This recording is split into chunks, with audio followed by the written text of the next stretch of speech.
നമസ്കാരം എല്ലാവർക്കും. പുലർകാല സുന്ദര സ്വപ്നത്തിൽ ഞാനൊരു പൂമ്പാറ്റ പോലെ ഈ പാട്ടിൻ്റെ അനുപല്ലവിയാണ് ഇന്ന് നമ്മൾ എടുക്കുന്നത്. പിന്നെ ട്യൂട്ടോറിയൽ നടത്തുന്ന ഒരുപാട് ആളുകളുണ്ട്. അതിൽ പ്രത്യേകിച്ച് ഗായികപ്രിയ അതുല്യ ജയകുമാർ, പിന്നെ രാഗ മെൻഡർ എന്ന ചാനലിലുള്ള റിനു സാറിനും ഇവരൊക്കെ ഞാൻ പ്രത്യേകം നമിച്ചുകൊണ്ടാണ് ഈ പ്രോഗ്രാം ചെയ്യുന്നത്. പിന്നെ ഒരുപാട് ആളുകളുണ്ട് ട്യൂട്ടോറിയൽ നടത്തുന്നത്. ഇവരെല്ലാം അനുഗ്രഹവും എനിക്കുണ്ടാവണം. ഞാൻ പ്രത്യേകം എല്ലാവർക്കും നന്ദി പറഞ്ഞുകൊണ്ട് സ്റ്റാർട്ട് ചെയ്യുന്നു. അനുപല്ലവിയാണേ.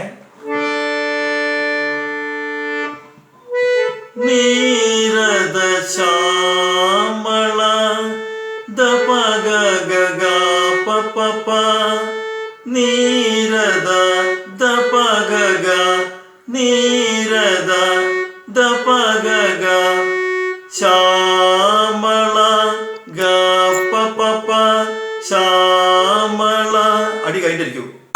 നീരദ ശ്യാമള നീലനഭ സ്വരു ദാരി സദ പദ ദ നീലന ദാരി സദ പ നീലന ഭസ്വരു ദ ചാരു സരോവരമായി പഗ പദ ചാരു സ പഗ പദ ചാരു സരോവര ദാരി സരി സനി രോവര ദാരി സരി സനി രോവരമായി മായിക്ക് സാ സാ. ഓക്കെ. ചന്ദ്രനും സൂര്യനും ഗപദനി അവിടെ ചന്ദ്രനും സൂര്യനും ദപഗരി സൂര്യനും ഗപദനി ദപഗരി ചന്ദ്രനും സൂര്യനും താരാഗണങ്ങളും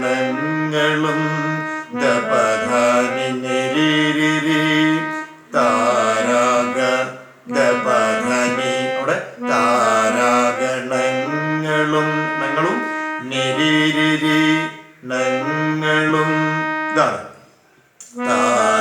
താരാഗണങ്ങളും ഇന്ദി അവിടെ സാരിക ഇന്ദി വരങ്ങളായി വരങ്ങളായി ഗപഗ അവിടെ വരങ്ങളായി എന്നുള്ളതിന് ഗപഗപങ്ങളായി സാരിക ഇന്ദി വരങ്ങളായി ഗപഗ ഗപഗപ മാറി ഗപഗ ഗരി ഗരി രി സ സ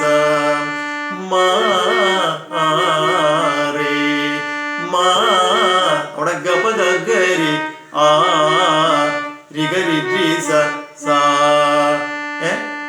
അപ്പം മാറി ഗപഗ ഗരി രി ഗരി രി സ സ സാക്കി രി. സെക്കൻഡ് ചന്ദ്രനും ചന്ദ്രനും ഗപദ സനി സദ പഗരി ചന്ദ്രനും സൂര്യനും ഗപദ സനി സ ചന്ദ്രനും സൂര്യനും ദപഗരി മനസ്സിലായില്ലേ? ഗപദ സനി സദ പഗരി ചന്ദ്രനും സൂര്യനും പിന്നൊക്കെ സെയിമാ. താരാഗണങ്ങളും ഇന്ദീവരങ്ങളായി മാറി. ഓക്കെ. അനുപല്ലവി കഴിഞ്ഞു. ഇനി പുലർകാല പാടിയാൽ മതി. ശരി, എല്ലാവർക്കും വേണം.